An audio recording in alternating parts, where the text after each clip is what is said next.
नमस्कार मेरे प्यारे बच्चों, आज हम स्टार्ट करने वाले हैं 12th फिजिक्स के 3 चैप्टर के कुछ इंपॉर्टेंट फॉर्मूले। ठीक है, तो ये फॉर्मूले बहुत ही ज़्यादा इंपॉर्टेंट हैं और इनके आधार पर हम न्यूमेरिकल क्वेश्चन भी आसान तरीके से कर पाएंगे। तो इन फॉर्मूलों को समझना बहुत ही ज़रूरी है। ठीक है, तो समझते हैं क्वेश्चन कौन कौन से फॉर्मूले हैं। यहाँ पर देखते हैं मेरे प्यारे बच्चों, क्या दे रहा है। अध्याय 3, ठीक है, 3 चैप्टर विद्युत धारा तथा विद्युत सेल। 3 चैप्टर के अंदर कितने टॉपिक होते हैं बच्चों? 2 टॉपिक होते हैं, एक विद्युत धारा टॉपिक होता है और एक विद्युत सेल होता है। तो उस विद्युत धारा और सेल के दोनों के फॉर्मूले हम इस वीडियो में क्लियर करने वाले हैं। ठीक है, तो चलिए देखते हैं कौन कौन से फॉर्मूले दे रहा है और अच्छे से समझने का आपको प्रयास करना है। ठीक है, अगर फॉर्मूले आपने अच्छे से याद कर लिए तो उनके आधार पर आप ऑब्जेक्टिव क्वेश्चन और न्यूमेरिकल क्वेश्चन भी क्लियर कर सकते हैं। ठीक है, क्योंकि ऑब्जेक्टिव क्वेश्चन में कभी कभी ओटी पूछ लेता है, मात्रक पूछ लेता है। ठीक है, तो वो यहां से बन जाते हैं। ठीक है, तो अपन लोग समझते हैं क्या दे रहा है, कौन कौन से फॉर्मूले हैं, अच्छे तरीके से समझने का प्रयास करते हैं। चलिए, पहला जो फॉर्मूला दे रहा है विद्युत धारा, क्या है? विद्युत धारा। 3 चैप्टर का विद्युत धारा पहला फॉर्मूला है। क्लियर है? यानी यहां पर इस सूत्र क्या होता है समझ लीजिए आप लोग। जैसे धारा बराबर आवेश बटे समय, धारा बराबर आवेश बटे समय। समझ में आया बेटा? आवेश को हम क्या कहते हैं? Q कहते हैं, और समय को क्या कहते हैं? T कहते हैं। और धारा को हम कैसे दर्शाते हैं? I से दर्शाते हैं। तो I बराबर सूत्र क्या होता है बच्चों? Q बटे T होता है। यानी धारा आवेश बटे समय। तो देख लीजिए यहां पर फॉर्मूला ये लिखा हुआ है, I बराबर Q बटे T। ठीक है, इसका मात्रक भी यहां से बन जाता है। तो देखिए किस तरीके से मात्रक बनता है। आवेश का मात्रक कूलम होता है और समय T का मात्रक सेकंड होता है। तो क्या बन गया मात्रक बच्चों? कूलम प्रति सेकंड। अच्छा, इसका एक और मात्रक बन जाता है जिसे हम एम्पियर कहते हैं। क्या कहते हैं? एम्पियर कहते हैं। तो विद्युत धारा का मात्रक एम्पियर भी होता है। तो ये भी आप लोग याद कर लेना। क्लियर है? चलिए अगला देखते हैं। ये समझ में आया? आगे हम लोग बढ़ते हैं, अगला करने वाले हैं। ठीक है, क्रम से इन चीजों को हम लोग पढ़ने वाले हैं, तो बहुत ही ज्यादा इंपॉर्टेंट है। ठीक है, देखते हैं अगला फॉर्मूला क्या दे रहा है। धारा घनत्व। बेटा धारा घनत्व को कैसे दर्शाते हैं? जे से दर्शाते हैं। कैसे प्रदर्शित करते हैं बच्चों? जे से। तो जे बराबर क्या होता है बच्चों? जे बराबर होता है I बट्टे ए होता है। समझ में आया? I बट्टे ए। I का मतलब होता है धारा, ए का मतलब होता है बच्चों क्षेत्रफल। ए का मतलब क्या होता है? क्षेत्रफल होता है। ठीक है, और जे बराबर I बट्टे ए। तो I को अपन लोग क्या कहते हैं? एम्पियर। I का मात्रक क्या होता है बच्चों? एम्पियर। और ये क्षेत्रफल दे रहा है, क्षेत्रफल का मात्रक क्या होता है? मीटर स्क्वायर होता है। तो मात्रक क्या बनेगा यहां से? एम्पियर प्रति मीटर स्क्वायर इसका मात्रक बन जाएगा। ठीक है, इसका फॉर्मूला आपको याद होना चाहिए, जे बराबर I बट्टे ए। और उस फॉर्मूले से ही हमने क्या बनाया है? इसका मात्रक बनाया है। क्लियर? चले बढ़ते हैं आगे। क्या दे रहा है अगला? अगला दे रहा है गतिशीलता। अगर हम गतिशीलता निकालते हैं तो म्यू बराबर VD बट्टे ई होता है। ई को विद्युत क्षेत्र की तीव्रता कहते हैं और VD को हम लोग क्या कहते हैं? अनुगमन वेग कहते हैं। क्लियर? चलो आगे देखते हैं। इसमें वेरी ज्यादा इंपॉर्टेंट है भाई ये फॉर्मूला, है ना? 3 चैप्टर के अंदर है, इसको तो भूलना नहीं चाहिए। यहां से न्यूमेरिकल बन ही जाता है। ठीक है, और क्या है बच्चों? वो आपने 10th क्लास में भी पढ़ा होगा। उसका नाम है ओम का नियम। क्या है? ओम का नियम। ठीक है, अच्छा ये ओम का नियम क्या होता है? ओम का नियम क्या है? अच्छा, ओम के नियम को जब हम निकालते हैं तो होता है V समानुपाती I। किसी चालक के सिरों पर लगाया गया विभवांतर, उसमें बहने वाली धारा I के समानुपाती होता है। क्लियर? तो यहां से जब समानुपाती चिन्ह हटाते हैं तो V बराबर RI निकल के आता है। तो एक फॉर्मूला तो तुम्हारा ये बन गया। बेटा अगला फॉर्मूला जो तुम्हारा बनने वाला है वो यहां से निकाल सकते हैं आप। जैसे R बराबर निकालना हो तो V बट्टे I बन जाएगा। क्लियर? अगर यहां से हम I बराबर निकालें तो V बट्टे R बन जाएगा। 1 ओम के नियम से 3 फॉर्मूले यहाँ पर बन जाते हैं। इस चीज को आप लोग ध्यान रखना। हमने यहाँ पर बनाया भी है, तो देखते हैं। V बराबर आर आई, या R बराबर V बट्टे आई, या I बराबर V बट्टे आर। अब बात ये आती है कि सर यहाँ पर R को हम लोग क्या कहते हैं, V को क्या कहते हैं, I को क्या कहते हैं। तो इन चीजों के बारे में भी आपको पता होना चाहिए। तो देखते हैं, जो V है ना, V को क्या कहेंगे, विभवांतर कहेंगे। क्या कहेंगे मेरे प्यारे बच्चों, विभवांतर कहेंगे। और I क्या होता है, धारा होता है। कैपिटल R क्या होता है बच्चों, प्रतिरोध होता है। क्लियर। तो इन चीजों के बारे में भी आपको पता होना चाहिए। आ रहा है ना समझ में। चलिए बढ़ते हैं आगे। अगला दे रहा है धारा घनत्व तथा अनुगमन वेग में संबंध। यहां से एक क्वेश्चन भी बनता है, वो 3 अंक के लिए इंपोर्टेंट क्वेश्चन है, डेरिवेशन टाइप का रहता है वो, तो वो भी इंपोर्टेंट है। और वहां से जो रिलेशन है वो निकल के आता है भाई, J बराबर NVDE। समझ में आ रहा है। और जो J है ना वो धारा घनत्व है, और जो N है वो क्या है, इलेक्ट्रॉनों की संख्या है, और जो VD है ना, VD क्या है, अनुगमन वेग है, और E क्या है, प्रत्येक इलेक्ट्रॉन पर आवेश है। समझ में आया। तो इनमें जो रिलेशन निकल रहा है, जो संबंध निकल रहा है, वो इसका फॉर्मूला यही है। तो ये आपको पता होना चाहिए। अगला दे रहा है विद्युत धारा तथा अनुगमन वेग में संबंध। अच्छा, ये डबल हो गया है, यहां भी है यहां भी है, कोई दिक्कत नहीं है। चलिए हम लोग आगे बढ़ते हैं। आगे बढ़ते हैं, क्या दे रहा है, अच्छे से समझते जाइए और अच्छे से समझने का प्रयास कीजिए। आपका जो न्यूमेरिकल क्वेश्चन है ना, अच्छे से हल हो जाएगा और कोई दिक्कत आने वाली नहीं है। ठीक है। तो हमारा मानना तो यही है कि आप लोग अच्छे से तरीके से इनको पढ़िए और अच्छे तरीके से घर पर रिवाइज भी कीजिए, फिजिक्स को अच्छे से पढ़ने का प्रयास भी कीजिए। चलिए देखते हैं अगला क्या दे रहा है। ठीक है। तो क्या दे रहा है, विशिष्ट प्रतिरोध या प्रतिरोधकता। अच्छा, इसको कैसे निकालते हैं। किसी चालक का प्रतिरोध उसकी लंबाई के समानुपाती तथा उसके अनुप्रस्थ काट के क्षेत्रफल के व्युत्क्रमानुपाती होता है। तो कैसे होता है मेरे प्यारे बच्चों, यहां पर R समानुपाती L बट्टे A, जो A है वो व्युत्क्रमानुपाती है। व्युत्क्रमानुपाती का मतलब क्या होता है, बटे में, यानी उल्टा बटे में चला जाता है। तो कैपिटल A कहां जा रहा है, बटे में जा रहा है। जैसे ही हम लोग यहां से समानुपाती चिन्ह हटाते हैं तो रो निकल के आता है और L बट्टे A होता है। हमें तो रो की वैल्यू निकालनी है, क्योंकि रो को ही हम विशिष्ट प्रतिरोध कहते हैं। तो जब हम रो बराबर निकालते हैं बच्चों, तो RA बट्टे L निकलता है। तो ये होता है भैया रो का सूत्र, यानी विशिष्ट प्रतिरोध या प्रतिरोधकता का फॉर्मूला क्या होता है, रो बराबर RA बट्टे में L होता है। तुम कहोगे सर यहां से फॉर्मूला बनाइए इसका, तो इसका फॉर्मूला बनने वाला है मेरे प्यारे बच्चों। बेटा R का मतलब होता है प्रतिरोध, और प्रतिरोध का मात्रक क्या होता है, ओम होता है। क्या होता है, ओम होता है। अच्छा, मीटर दे रहा है, यानी क्षेत्रफल कैपिटल A, क्षेत्रफल का मात्रक क्या होता है बच्चों, मीटर स्क्वायर होता है। और L का मात्रक क्या होता है, मीटर होता है। जब मीटर से 1 मीटर को काटते हैं तो क्या बचता है मेरे प्यारे बच्चों, बचता है ओम गुणा मीटर। क्या बचता है, ओम गुणा मीटर। तो विशिष्ट प्रतिरोध या प्रतिरोधकता का जो मात्रक होता है वो क्या होता है, ओम गुणा मीटर होता है। क्लियर है। तो ये यहां पर हमने लिख भी दिए हैं, रो बराबर RA बट्टे L, R बराबर रो L बट्टे A, ओम गुणा मीटर मैंने यहाँ पे क्लियर भी कर दिया है। ठीक है। तो इस तरीके से आप लोग समझने का प्रयास आपको करना है। तो चलते हैं अपन लोग आगे। आगे वाले फॉर्मूले क्या दे रहा है उनको हम अच्छे से समझने का प्रयास करते हैं। विशिष्ट चालकता क्या आ गई बच्चों, विशिष्ट चालकता। क्लियर है।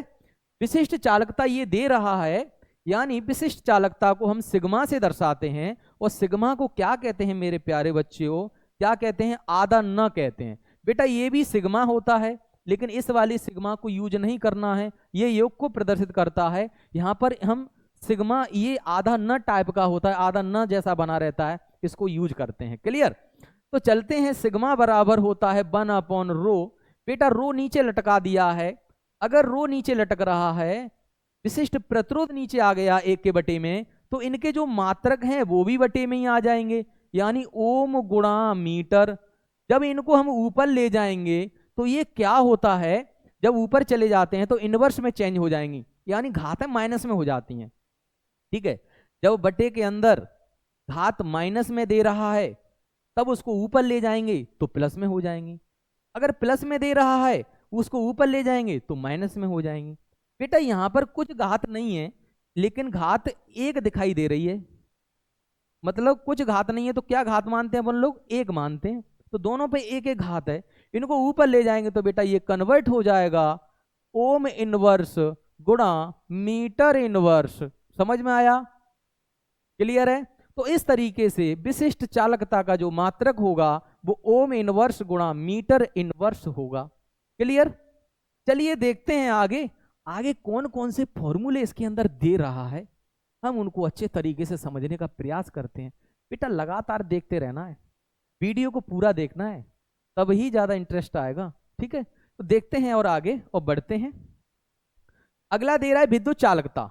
विद्युत चालकता को हम कैपिटल जी से भी दर्शा सकते हैं, 1/r दे रहा है। क्लियर, इसका ये फॉर्मूला है। अब बात आती है कि इसका सूत्र भी बनाइए। अच्छा, इसका मात्रक भी बनाते हैं, तो जी बराबर 1/ओम दे रहा है। बेटा ओम नीचे आ रहा है यहाँ, अब ओम को ऊपर ले जाएंगे तो क्या हो जाएगा, ओम इनवर्स हो जाएगा। क्या हो जाएगा, ओम इनवर्स हो जाएगा, ओम इनवर्स हो जाएगा। क्लियर है। तो विद्युत चालकता का जो मात्रक होता है वो क्या होता है, ओम इनवर्स होता है।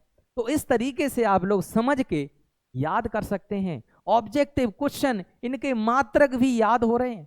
ठीक है, तो कहीं ना कहीं आपको कोई परेशानी नहीं होगी, आप लोग बिल्कुल नो टेंशन होके पढ़िए। ठीक है, चलते हैं और भी देखते हैं, है ना।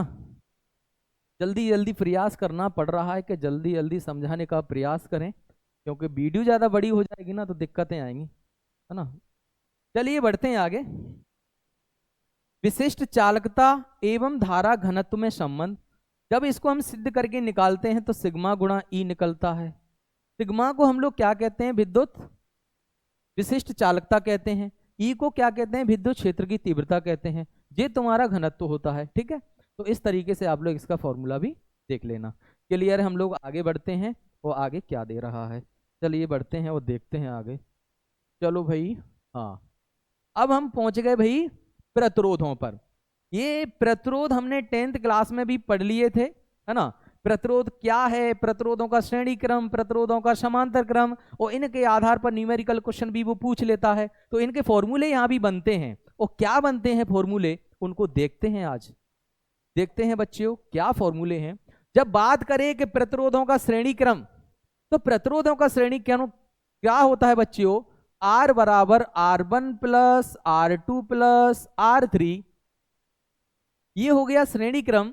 यानी जोड़ते चले जाते हैं प्रतिरोधों को, एक क्रम में जोड़ते चले जाते हैं, उसे हम क्या कहते हैं, श्रेणी क्रम कहते हैं। समांतर क्रम में क्या होता है, वो बटे में चले जाते हैं। समझ में आ रहा है, समांतर क्रम में क्या होता है, बटे में आ जाते हैं प्रतिरोध।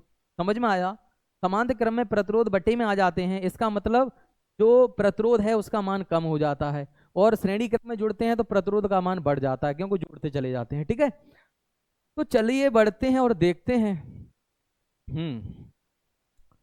अच्छा, जब हम निकालते हैं 1/r बराबर 1/r1 plus 1/r2 plus 1/r3, ये होता है बच्चियों, क्या होता है ये होता है समांतर क्रम, प्रतिरोधों का समांतर क्रम। क्लियर है, तो इस तरीके से आप याद कर लेना। आगे बढ़ते हैं। प्रतिरोध R बराबर ml/ne² A टाउ, इसका मात्रक ओम होता है। ये पूरा एक क्या होता है, नियतांक होता है। ठीक है, m क्या होता है, m द्रव्यमान होता है इलेक्ट्रॉन का। यहां पर मैं आपको बता देता हूं, m द्रव्यमान है, l लंबाई होती है। रुक जाइए एक मिनट। हाँ, m क्या है, द्रव्यमान होता है बच्चियों, क्या होता है, द्रव्यमान होता है। ये क्या होती है, चालक की लंबाई होती है। क्लियर है, समझ में आ रहा है। उसके बाद जो n है वो तुम्हारी इलेक्ट्रॉनों की संख्या होती है, ई तुम्हारा इलेक्ट्रॉन पर आवेश होता है। ठीक है, ए तुम्हारा क्षेत्रफल है, जो टाउ है उसको श्रांति काल कहते हैं, यानी समय को दर्शाता है। इलेक्ट्रॉन आपस में टकराते हैं, उन टकराने के बीच में जो समय लगता है उसे श्रांति काल कहते हैं। तो ये टाउ श्रांति काल को प्रदर्शित करता है। आगे मैं बता देता हूं कि किस तरीके से इसको याद कर लेना, ज़्यादा इंपॉर्टेंट नहीं है, पेपर में नहीं पूछता है ये, लेकिन इसके आधार पर पूछ लेता है। चलिए आगे हम लोग बढ़ते हैं। वेरी इंपॉर्टेंट फॉर्मूला आने वाला है, और इसके आधार पर न्यूमेरिकल क्वेश्चन पेपर में 100% पूछता है। इसी को आप लोग ध्यान रखना। तो समझते हैं उस वाले फॉर्मूले को कि कौन सा है। सर बताइए ना उसको कौन सा फॉर्मूला है वो, कि वो उसके आने के चांस हैं। अरे बेटा थोड़ा सा धैर्य रखो ना, आपको बताते हैं, जरूर बताएंगे आप लोगों को। ठीक है, हमने ऑनलाइन जो क्लास स्टार्ट की है ना, आपको अच्छे से बताने के लिए, अच्छे से समझाने के लिए ये ऑनलाइन क्लास स्टार्ट की है। ठीक है ना। तो चलिए देखते हैं। आप हमारी वीडियो को लाइक करो या मत करो, कोई फर्क नहीं पड़ता। ठीक है, हम लोग लेकिन अपना काम है, अपना जो कर्तव्य है उसको पूरा जरूर करेंगे और लगातार मेहनत करते रहेंगे। इस चीज को ध्यान रखना आप लोग। ठीक है, तो चलिए देखते हैं। माना यदि किसी चालक तार की प्रारंभ में लंबाई कितनी है बच्चों, L1 है। मान के चलो ये तार है, इसकी लंबाई क्या है, L1 है। अगर इसको हमने खींच दिया तो L2 हो गई। प्रारंभ में इसका क्षेत्रफल A1 था, खींचने के बाद क्षेत्रफल A2 हो गया। ये आपको समझना चाहिए। अगर तार को खींच दिया, तार की लंबाई दुगनी कर दी, तो तार पतला हो जाएगा, और पतला हो जाएगा तो क्या होगा, प्रतिरोध बढ़ जाएगा। समझ में आया। प्रतिरोध क्या होता है बच्चों, बढ़ जाता है। और तार की अगर मोटाई अपन लोग कर देते हैं तो प्रतिरोध का मान क्या हो जाता है, कम हो जाता है। क्लियर है। तो ये चीजें यहां पर ये फॉर्मूला हमने लगाया। तो चलिए पढ़ते हैं आगे इस तरीके से। अच्छा, क्षेत्रफल A1 वाले चालक का प्रतिरोध R1 यदि लंबाई L2 तथा क्षेत्रफल क्या आएगा बच्चों, A2 आएगा। A2 वाले चालक का प्रतिरोध R2 हो तो सूत्र क्या होगा। तो बच्चों इंपोर्टेंट है, पूछता है वो, किसी चालक की लंबाई को खींचकर दुगना कर दिया जाए तो उसका प्रतिरोध कितना गुना हो जाएगा। इस तरीके से न्यूमेरिकल क्वेश्चन में पेपर में पूछ लेता है। तो वहां पर हम लोग क्या करते हैं, ये वाला फॉर्मूला लगा देते हैं। ठीक है, R1 बटे R2 बराबर L1 बटे L2 का होल स्क्वायर। ठीक है, एक प्रतिरोध का मान भी दे सकता है। लंबाई के बारे में वो पेपर में कहेगा, क्वेश्चन में कहेगा कि लंबाई को खींचकर दुगुना कर दिया जाए, या आधा कर दिया जाए, दोहरा करके आधा कर दिया जाए, 4 गुना कर दिया जाए, 3 गुना खींचकर 3 गुना कर दिया जाए, कैसे भी वो पूछ दे बेटा, ये वाला न्यूमेरिकल उसमें लगाते हैं। क्लियर, आया समझ में। चलो आ गया होगा, ये वाला फॉर्मूला याद कर लेना। अब बात आती है अनुगमन वेग तथा विभवांतर में संबंध। तो बेटा VD बराबर EV टाउ बटे में ML, यानी हमने जो ऊपर आपको कराया था वहां से निकाला है ना, उसी के आधार पर है। ठीक है, तो VD बराबर अनुगमन वेग में संबंध पूछ रहा है। तो देखो टाउ क्या होता है, आवर्तकाल होता है, L क्या है, लंबाई है, V क्या है, विभवांतर है। समझ रहे हो। उसके बाद क्या दे रहा है, उसके बाद क्या दे रहा है समझ लो। E इलेक्ट्रॉन पर आवेश है, M इलेक्ट्रॉन का द्रव्यमान है। तो ये चीजें आपको पता होना चाहिए। क्लियर है। तो यहां तक समझ में आया होगा। इसमें और भी फॉर्मूले हैं, हम उनको भी डिस्कस करने वाले हैं और अच्छे से समझने वाले हैं। तो लगातार पूरी वीडियो को देखते रहना। क्लियर। तो देखते हैं आगे कौन कौन से फॉर्मूले दे रहा है। चलिए बढ़ते हैं बच्चों। कहाँ आ गए भाई, सेल पे आ गए, हाँ यहाँ आ गए। बेटा यहाँ से न्यूमेरिकल क्वेश्चन जरूर बनता है और पूछता है, ये चीजें आप लोग ध्यान रखना। तो अच्छे से समझने का प्रयास करना है यहाँ पर इस न्यूमेरिकल क्वेश्चन पर। ठीक है, तो देखते हैं विद्युत ऊर्जा एवं कार्य। बेटा कार्य को ही ऊर्जा कहते हैं। अगर कार्य है तो ऊर्जा है, अगर ऊर्जा है तो कार्य है, दोनों ही इक्वल हैं। और दोनों के मात्रक क्या होते हैं बच्चों, समान होते हैं। दोनों का मात्रक क्या होता है, जूल होता है। क्या होता है बच्चों, जूल होता है। चाहे वो ऊर्जा पूछ ले, चाहे वो कार्य पूछ ले, उन दोनों का जो SI पद्धति में मात्रक होगा बच्चों, क्या होगा, जूल होता है। तो अब ध्यान रखना आप लोग, अगर कार्य के लिए या ऊर्जा के लिए कोई व्यंजक पूछ रहा है तो आपको पीछे जूल जरूर लगाना है। क्लियर। तो देखते हैं फॉर्मूला। अच्छा, W बराबर क्या होता है, V गुणा Q। तो अगला अगर हम निकालते हैं W बराबर I स्क्वायर RT। क्या निकाला हमने, I स्क्वायर RT। यानी यहां पर इसका अपने निकाला है W बराबर, समझ लो बता देते हैं आपको, यानी W बराबर VQ होता है। समझ में आया। और R बराबर क्या होता है यहां पर समझ लेते हैं अपन लोग, I बराबर होता है Q बटे T। क्या होता है, Q बटे T।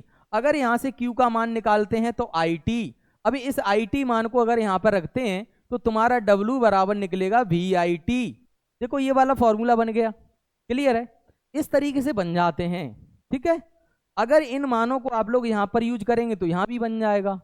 इसी तरीके से आप ये धारा के मान आपको पुट करने होते हैं, है ना। भी का मान ओम का नियम भी पुट कर सकते हैं आप लोग, तो उस तरीके से ये निकाल सकते हैं।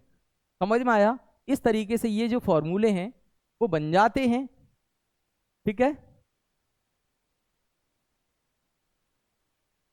पूछ लेता है वो, इस चीज को ध्यान रखना, ठीक है।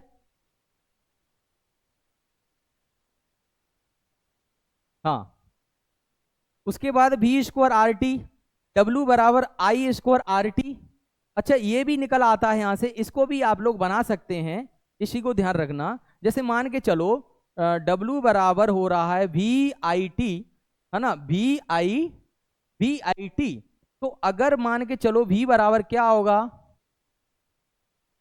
यहां निकाल देते हैं अपन लोग, वी बराबर आर आई। वी बराबर क्या होता है, आर आई होता है। अब इस आर आई मान को आपको कहां रखना है, इस वी की जगह पर रखना है। तो वी डब्ल्यू बराबर are I dot I T. अब डब्ल्यू बराबर आई डबल आ रहा है आई स्क्वायर आर टी, तो आ गया ना। तो इस तरीके से आप लोग बना सकते हैं, क्लियर है। तो फॉर्मूले भी यहाँ पे बन जाते हैं, कोई दिक्कत नहीं है। चलिए हम लोग आगे बढ़ते हैं, आगे फॉर्मूले किस तरीके से याद करना है। अगर कहीं भी डब्ल्यू आ जाए और यू यानी ऊर्जा आ जाए तो उनके मात्रक सेम होते हैं। यही कार्य विद्युत ऊष्मा के रूप में प्रकट होता है। अगर ऊष्मा के रूप में कोई न्यूमेरिकल क्वेश्चन आ रहा है तो यही हम लोग लगा देते हैं, ठीक है। चलिए बढ़ते हैं आगे।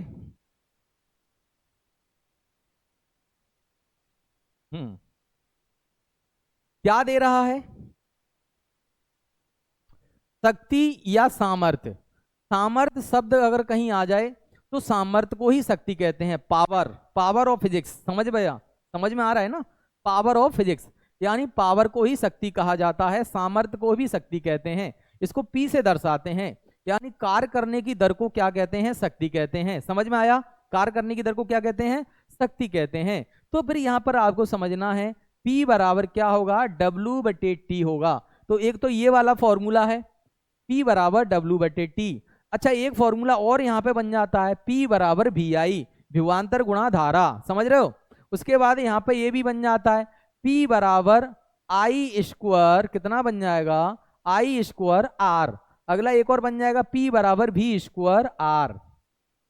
V स्क्वायर बटे में आ जाएगा, बटे में कितना आ जाएगा, R आ जाएगा। तो इस तरीके से ये फॉर्मूले आप लोग बना सकते हैं, समझ में आया।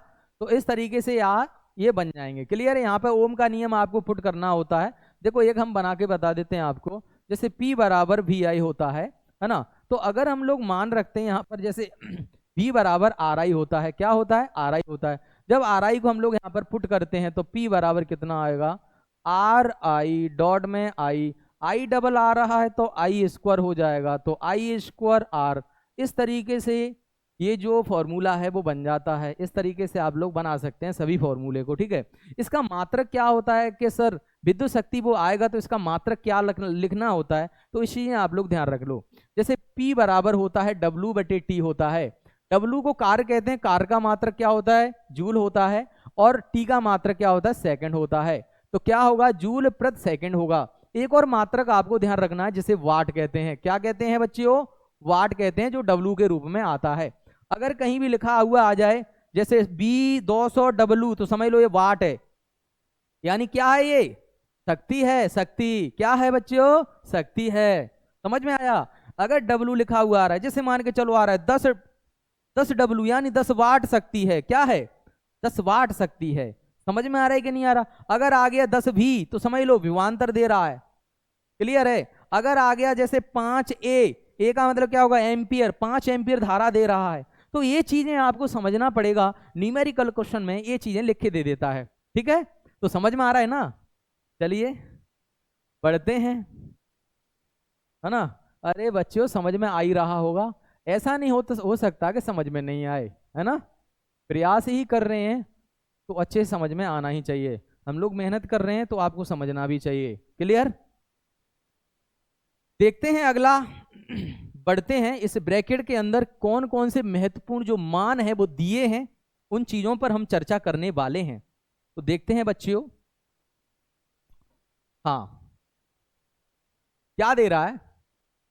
यूनिट या किलोवाट घंटा, यानी किलोवाट घंटा, किलोवाट हावर, समझ रहे हो? ये होता है, पेपर में आ जाता है 1 किलोवाट घंटा dot dot dot dot dot, इसका मान कितना होता है? तो आपको ध्यान रखना है 3.6 गुणा 10⁻6 जूल, ये मान आपको याद रखना पड़ेगा, ये ओटी में आ जाता है। ठीक है, तो एक यूनिट, यानी यूनिट किस तरीके से बनती है ना, एक यूनिट या 1 किलोवाट घंटा क्या है ना? आपका जो घर पे लाइट यूज करते हैं तो जो यूनिट आती है ना, वो किलोवाट घंटा ही होता है, उसको यूनिट कहते हैं। और आपका जो एवरेज जो बिल आता है ना, वो तुम्हारा यूनिट के हिसाब से आता है, पर यूनिट, है ना? कितने रुपए पर यूनिट है वो अपने हिसाब से रहता है। क्लियर है जो चल रहा है? अब यहां पर समझते हैं किलोवाट घंटा या यूनिट क्या होती है। अब यहां पर समझने वाली बात यह है कि देखो, किलो वाट घंटा, समझ रहे हो? किलो का मतलब क्या होता है? 1000 वाट, 1000 वाट, और घंटे का मतलब 1 घंटे, समझ रहे हो? यानी जब 1000 वाट के उपकरण को लगातार 1 घंटे तक चलाया जाता है, तब एक यूनिट बनती है। समझ में आया?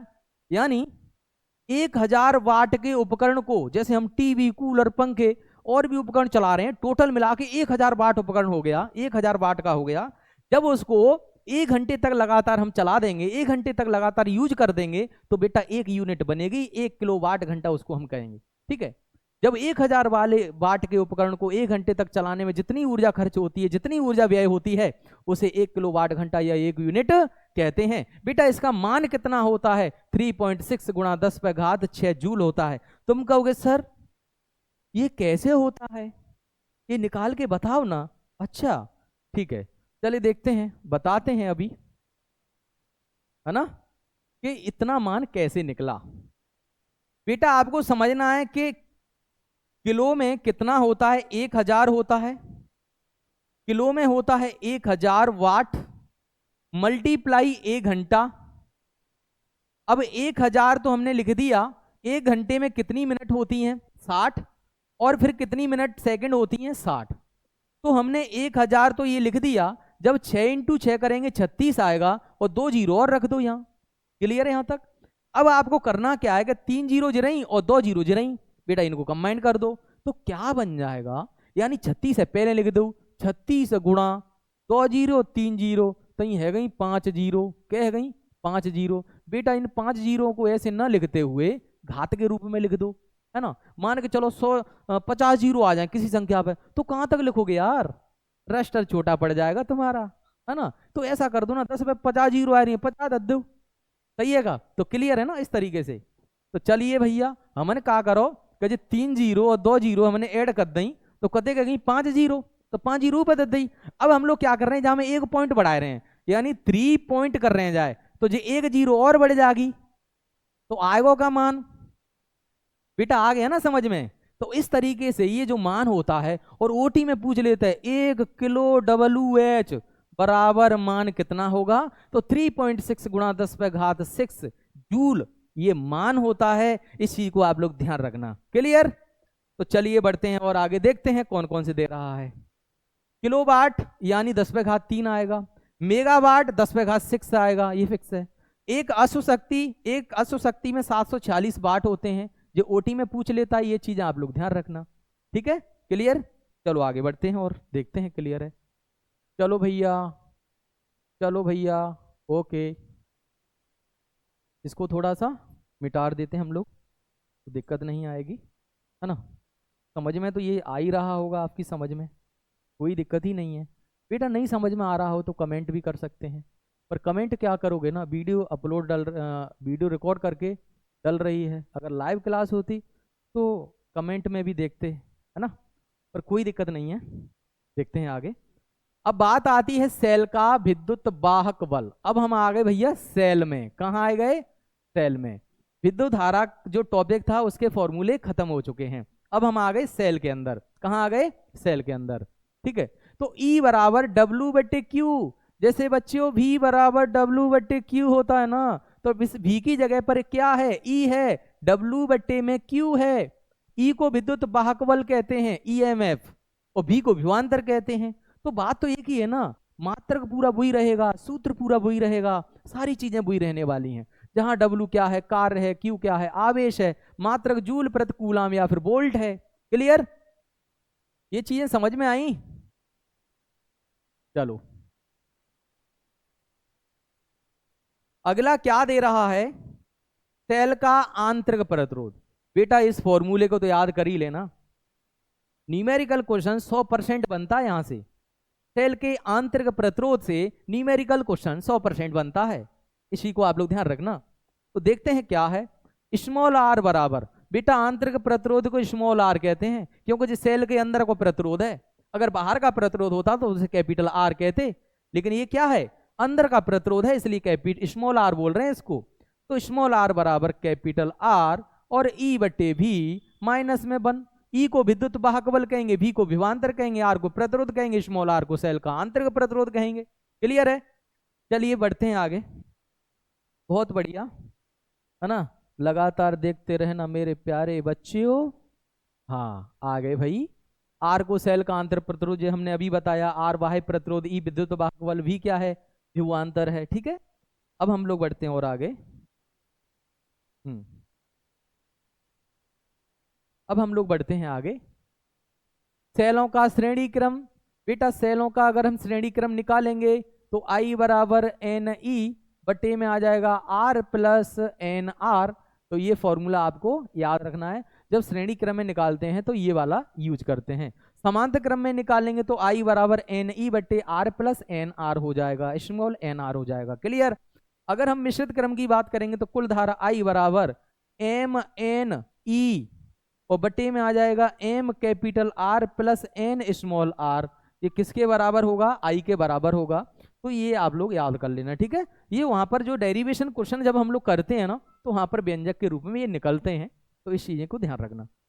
आ रहा है ना समझ में, ठीक है। अरे 100% आएगा बच्चों, 100% आएगा, ठीक है। बस बने रहो, पूरी वीडियो को देखते रहो, 100% आने वाला है। और तुम्हारे जो डाउट है ना वो क्लियर होने वाले हैं, और न्यूमेरिकल क्वेश्चन भी हम आगे कराने वाले हैं। क्लियर, तो चलो देखते हैं मेरे प्यारे बच्चों, आ जाइए। हाँ चलो भैया चलो, ओके ओके ओके, इतना ही काफी है। हाँ हाँ इसको साफ करते हैं, तभी समझ में आएगा ना। क्या दे रहा है, परिपथ का कुल प्रतिरोध। बेटा ऐसे मान के चलो ये कोई सेल लगा हुआ है, क्या है, ये कोई सेल है, और ये यहाँ पर कोई बाह्य प्रतिरोध लगा हुआ है, और इसका प्रतिरोध स्मॉल r है, इसका बाह्य प्रतिरोध कैपिटल R है। अब मैं कहूंगा इस पूरे परिपथ का प्रतिरोध क्या होगा, तो जोड़ दो, कैपिटल R स्मॉल r, दोनों को जोड़ दो ना, कुल प्रतिरोध निकल के आ जाएगा। क्लियर, यानी परिपथ का कुल प्रतिरोध capital R plus small r। यहां तक समझ में आया। अब मान के चलो ये सेल है, सेल क्या है, सेल। अब सेल से हमने यहां पर क्या जोड़ दिया, एक बल्ब कनेक्ट कर दिया। क्या कर दिया, एक बल्ब कनेक्ट कर दिया। यहां पर एक बल्ब जला रहे हैं हम लोग, क्या जला रहे हैं, एक बल्ब जला रहे हैं। तो क्या होगा, यानी बल्ब जलाएंगे तो सेल से हम लोग क्या लेंगे, धारा लेंगे, धारा, क्या लेंगे, धारा। तो उसके लिए सूत्र होता है I बराबर E/, capital R small r। Clear, ये वाला फॉर्मूला आपको याद करना पड़ेगा। सेल से प्रवाहित धारा कुल विद्युत वाहक बल बटे कुल प्रतिरोध। सेल का कुल विद्युत वाहक बल कितना होता है, कैपिटल E, कुल प्रतिरोध क्या होता है, capital R plus small r। आया समझ में, तो ये वाला फॉर्मूला यहाँ पर यूज कर सकते हैं, ये वाला फॉर्मूला। चलिए देखते हैं आगे और भी करते हैं हम लोग, है ना। सेल का विद्युत वाहक बल E बराबर I R plus small r।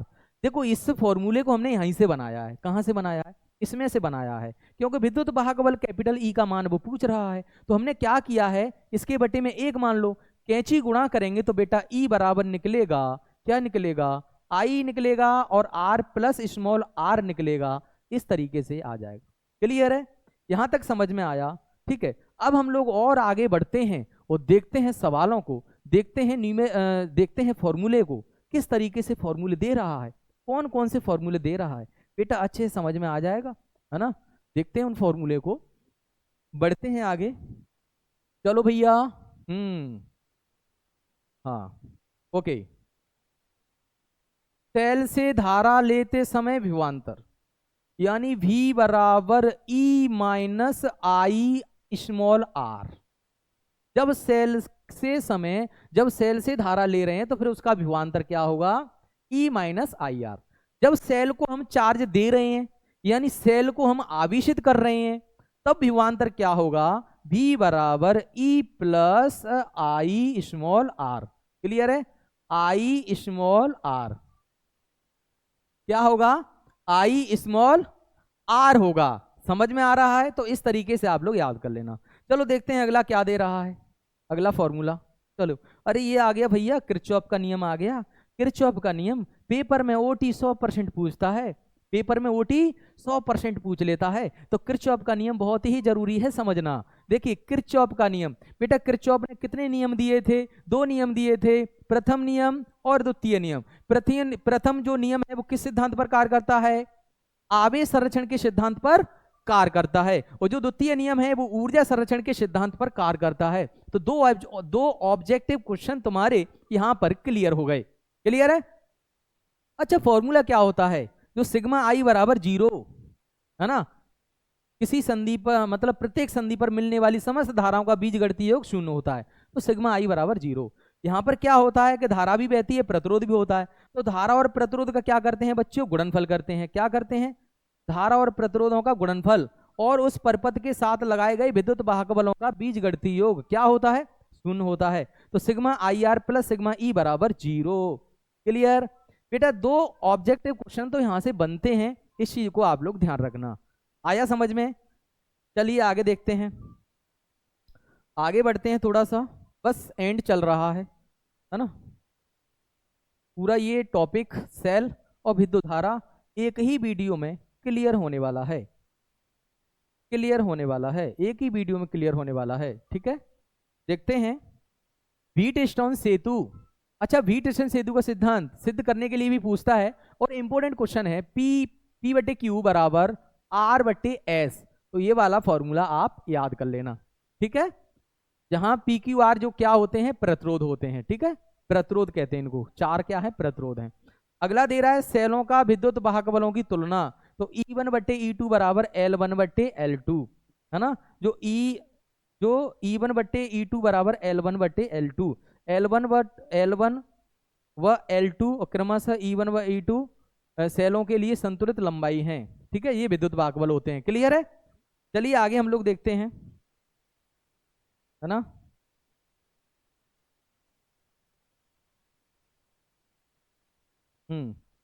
अच्छा, ये विभव प्रवणता ये तुम्हारा हट चुका है, हाँ? विभव मापी के लिए विभव प्रवणता है ये, तो ये तुम्हारा हट चुका है। के बराबर भी बटे एल होता है, इसको याद नहीं करना है। ठीक है, तो चलिए बढ़ते हैं हम लोग, देखते हैं, है ना। तो इस तरीके से ये समझ में आ सकता है ना। टोटल आपके 3 चैप्टर के दोनों टॉपिक सेल और विद्युत धारा, इन दोनों के टोटल फॉर्मूले हमने इस वीडियो के माध्यम से पूरे क्लियर समझा दिए। ठीक है, आगे भी हम समझाएंगे, 4 चैप्टर के फॉर्मूले समझाएंगे, और न्यूमेरिकल क्वेश्चन भी स्टार्ट करने वाले हैं। हमें इंतजार है न्यूमेरिकल क्वेश्चन का, जिनको हम कराने वाले हैं। बेटा आपको भी इंतजार है, इसी को हम भी समझते हैं। तो बहुत जल्द हम लाइव क्लास में न्यूमेरिकल क्वेश्चन लेके आ रहे हैं, तो लगातार हमारी वीडियो को देखते रहना है। क्लियर है। Okay, thank you so much.